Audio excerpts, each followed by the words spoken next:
Welcome to English study point. প্রিয় শিক্ষার্থী, শুভেচ্ছা নিও। আশা করি ভালো আছো। তোমরা জানো আমরা অর্থভেদে 5 প্রকারের সেন্টেন্স তোমাদেরকে শেখাবার চেষ্টা করেছিলাম: অ্যাসার্টিভ, ইন্টারোগেটিভ, ইম্পারেটিভ, অপটাটিভ এবং এক্সক্লামেটরি। ইতিপূর্বেই আমরা তোমাদেরকে অ্যাসার্টিভ সেন্টেন্স থেকে কিভাবে অ্যাফার্মেটিভ, নেগেটিভ এবং ইন্টারোগেটিভ করতে হয় এগুলো তোমাদেরকে আমরা কিছু শেখাবার চেষ্টা করেছি।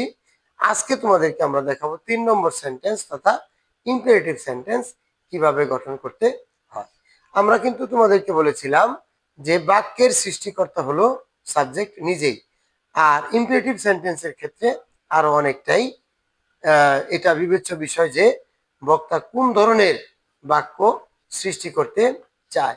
কেননা ইম্পারেটিভ সেন্টেন্স এর সংখ্যাটা আমরা আরেকবার করে নেই, যে সংজ্ঞার মধ্যেই কিন্তু তোমরা এর কারণটা পাবে, আমার এই কথার কারণটা পাবে। যে ইম্পারেটিভ সেন্টেন্সের সংজ্ঞাটা ছিল এরকম: যে সেন্টেন্স দ্বারা বক্তা কাউকে কোনো বিষয়ে আদেশ, নিষেধ, উপদেশ, অনুরোধ বা প্রস্তাব ইত্যাদি করে তাকে কি বলে? ইম্পারেটিভ সেন্টেন্স বলে। অর্থাৎ যে বাক্য দ্বারা সাবজেক্ট বা কর্তা কাউকে কোনো বিষয়ে আদেশ, নিষেধ, উপদেশ, অনুরোধ বা প্রস্তাব ইত্যাদি করে তাকে ইম্পারেটিভ সেন্টেন্স বলে। সুতরাং বক্তা কি চায়? বক্তা কি আদেশ করতে চায়, নাকি নিষেধ করতে চায়, নাকি উপদেশ দিতে চায়, নাকি অনুরোধ করতে চায়, নাকি সে প্রস্তাব দিতে চায়? এটা কিন্তু বক্তার মনের ব্যাপার। বক্তা ওইভাবে তার বাক্যকে তৈরি করবে, আর সেই তৈরি করার স্ট্রাকচারটা সে তাকে কিন্তু গ্রামারের নিয়ম মেনেই করতে হবে। সেই জন্য আমরা সঙ্গ অনুযায়ী এই ইম্পারেটিভ সেন্টেন্সের কয়েকটি গঠন তোমাদেরকে আজকে আমরা দেখাবার চেষ্টা করব, যে অ্যাসার্টিভ থেকে ইম্পারেটিভ সেন্টেন্সের গঠন প্রণালী। আমরা প্রথমেই যেই এটা লিখেছি সেটা হলো যে বক্তা যদি কাউকে কোনো বিষয়ে আদেশ দিতে চায়, যদি আদেশ করতে চাইছে, তাহলে কিন্তু মূল ভার্ব প্লাস এক্সটেনশন, অর্থাৎ মূল ভার্বের সঙ্গে সে আরো কিছু তার যে কথা আছে ওগুলো সে ব্যবহার করবে। যদি নিষেধ করতে চায় তাহলে কিন্তু সর্বপ্রথম বসবে do not plus verb plus extension. আর যদি বক্তা কাউকে কোনো বিষয়ে অনুরোধ করতে চায়, আসলে অনুরোধ জিনিসটা হলো যে বিনীতভাবে বলা, প্লিজ বা কাইন্ডলি, এই শব্দগুলো সে ব্যবহার করবে প্রথমেই please plus verb plus extension. আর যদি কাউকে কোনো বিষয়ে প্রস্তাব করতে চায় তাহলে সেখানে দেখা যাবে যে লেট প্লাস সাবজেক্টের অবজেক্টিভ ফর্ম এবং এক্সটেনশন হবে। প্রিয় শিক্ষার্থী, আসলে এই যে বাক্যটা যে আদেশ, এটা নিষেধ, তো উপদেশ কোথায় গেল? উপদেশ কিন্তু আদেশের মতোই। যেমন আমাকে গ্লাস পানি দাও, give me a glass of water. এখন এই ক্ষেত্রে যেইভাবে আমরা বললাম তোমার পিতামাতাকে মান্য করো, তাহলে আমাকে পানি দাও আর তোমার পিতামাতাকে মান্য করো, দুটা বাক্য কিন্তু একই জাতীয়, কিন্তু তার ভাবার্থটা ভিন্ন। মানে একটা বুঝাচ্ছে যে সরাসরি কোনো কাজ করতে তাকে আদেশ দেওয়া হলো বা তার কাছে কিছু চাওয়া হলো, এটা আদেশ। আর উপদেশ যেটা মানে এই বাক্যের ভিন্নতার কারণেই একটা বাক্য একই জাতি হওয়ার কারণে তার ভাবার্থের কারণে কিন্তু একটা হয়েছে আদেশ আর একটা হয়েছে কি? উপদেশ। সুতরাং আদেশ এবং উপদেশ বলে বাক্যের গঠনটা আমরা একই ধরনের রেখেছি। তো প্রিয় শিক্ষার্থী, এই যে ইম্পারেটিভ সেন্টেন্স, এই ইম্পারেটিভ সেন্টেন্স এর সাবজেক্ট কিন্তু উজ্জ আছে, দেখতে পাচ্ছো?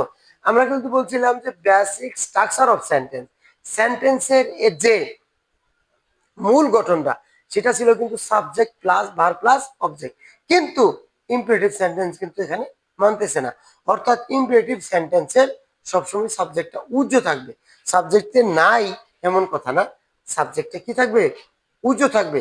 আচ্ছা, যদি আমরা বলি give me a glass of water, আমাকে এক গ্লাস পানি দাও, এটা আমি কাকে বললাম? অর্থাৎ আমার উপস্থিত কোনো ব্যক্তিকেই কিন্তু আমি এটা বললাম। সুতরাং উপস্থিত ব্যক্তি হলো কিন্তু সেকেন্ড পারসন, সুতরাং একটা ইউ উজ্জ আছে। ইম্পারেটিভ সেন্টেন্সের মধ্যে কি আছে? একটা ইউ উজ্জ আছে। তাহলে আমরা যে বাক্যগুলো লিখবো এই বাক্যগুলো কিন্তু আমরা বলছিলাম কি যে অ্যাসার্টিভ থেকে ইম্পারেটিভটা হবে। তাহলে আমরা দেখি যে সাবজেক্ট বা বক্তা যখন কাউকে কোনো বিষয়ে আদেশ করলো অথবা উপদেশ দিল, সেই বাক্যটা তার কেমন হয় আমরা লক্ষ্য করি। মূল ভার্ব প্লাস এক্সটেনশন, এখানে আসো, কি আদেশ হয় নাই? এখানে আসো। তো কাম হিয়ার, কাম হিয়ার, তাহলে কাকে আসতে বললাম? এখানে একটা একটা সাবজেক্ট আছে, সেকেন্ড পারসন, সেটা হলো ইউ। প্রিয় শিক্ষার্থী, তুমি লক্ষ্য করো, যদি এই বাক্যটা ইম্পেরেটিভ হয় বা আদেশসূচক বাক্য হয়, তাহলে তার অ্যাসার্টিভটা কি ছিল? তার অ্যাসার্টিভটা ছিল এরকম, you come here, you come here. ওই যে আমরা বলছিলাম যে ইম্পারেটিভ সেন্টেন্স তার সাবজেক্টকে রাখে না, অর্থাৎ সাবজেক্টকে বাদ দিলেই কোনো অনেক সেন্টেন্সেরই প্রায় অনেক সেন্টেন্সেরই সাবজেক্ট বাদ দিলেই কিন্তু কি হবে? সাবজেক্ট বাদ দিলেই আমাদের বাক্যটি তৈরি হবে, অর্থাৎ ভার্ব থেকে এক্সটেনশন পর্যন্ত।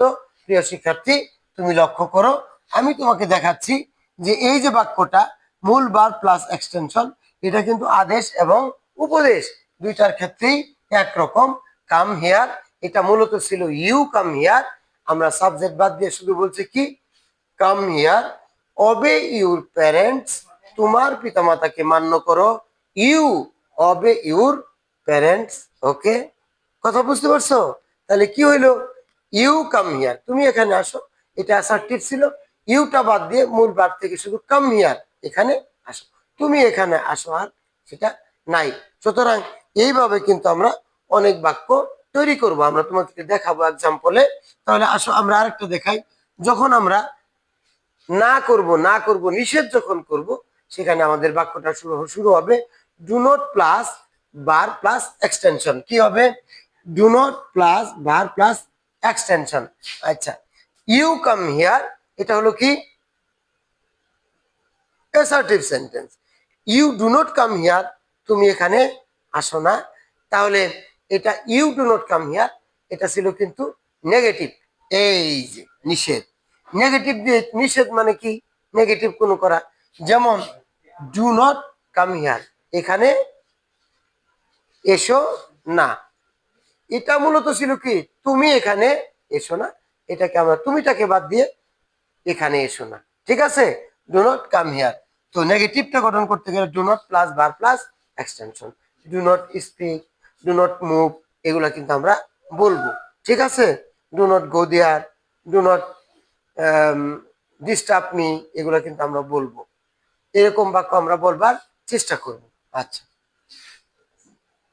3 নম্বরে হলো সাবজেক্ট যদি কাউকে অনুরোধ করে, তাহলে প্লিজ অথবা কাইন্ডলি এই দুইটা শব্দ সে ব্যবহার করতে পারে, বা এই দুইটা শব্দ বাক্যের শুরুতে ব্যবহার করতে পারে, অথবা বাক্যের শেষেও সে ব্যবহার করে এই বাক্যটা তৈরি করবে। তাহলে দেখো, আমরা কিন্তু এখানে লিখেছিলাম যে প্লিজ বার প্লাস এক্সটেনশন। আচ্ছা, এটা যদি লিখি বার প্লাস এক্সটেনশন পরে প্লিজ, এটাও কিন্তু হবে। যেমন give me a glass of water please, প্লিজটা পরে বললেও হবে।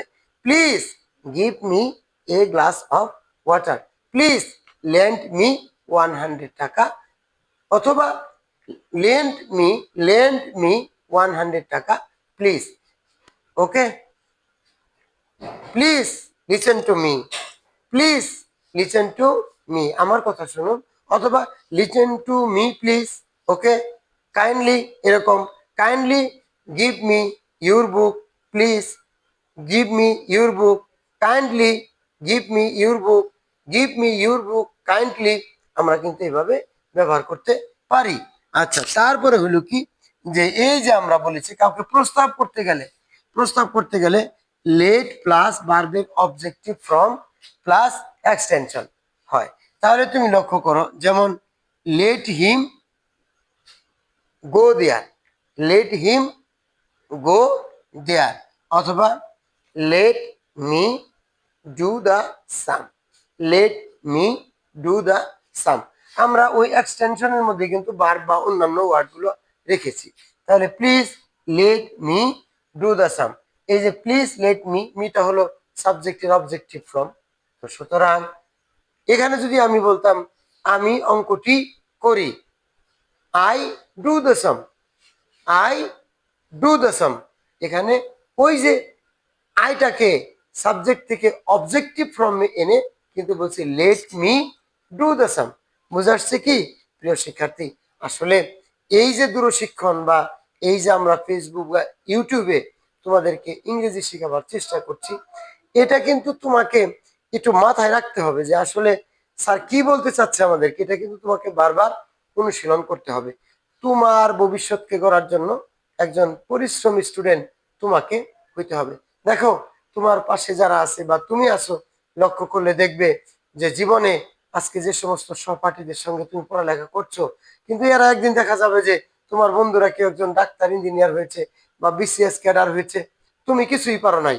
অথবা তুমি একজন ডাক্তার, ইঞ্জিনিয়ার হয়ে গেছো, তোমার বন্ধুরা কিছুই পারে নাই। এর অর্থ কি? আজকে তুমি যত সময় তোমার এই বইয়ের সাথে তুমি ব্যয় করবে, তোমার কিন্তু ফিউচারটা ততটুকুই গড়ে উঠবে। তোমাকে একজন ব্যক্তিত্বশীল মানুষ হইতে গেলে তোমাকে কিন্তু আসলে কাজ করতে হবে। তুমি বসে থাকলে তোমাকে চলবে না।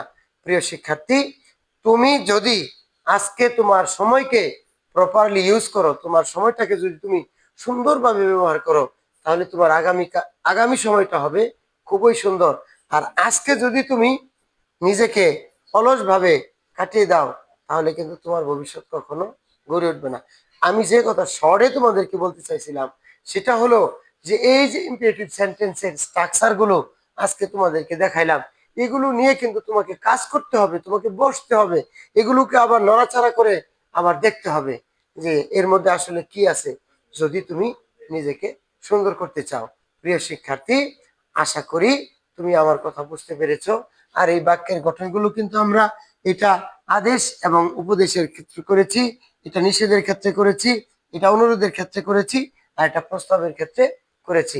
প্রিয় শিক্ষার্থী, এরকম অনেক বাক্যই তোমার কাছে আমি আসবে। তুমি যেরকম এরকম বাক্যগুলো করতে পারো: do not forget the past, take care of your parents, do not write on the wall, recite the poem, never tell a lie, always speak the truth, do not cut trees, let me drink a cup of water, please give me a glass of water, please let me go home, let go for a walk। প্রিয় শিক্ষার্থী, এইভাবে তুমি শত শত imperative sentence চর্চা করো, তবেই তোমার শিক্ষার ভান্ডার হবে সমৃদ্ধ, তুমি হবে একজন সুন্দর মানুষ।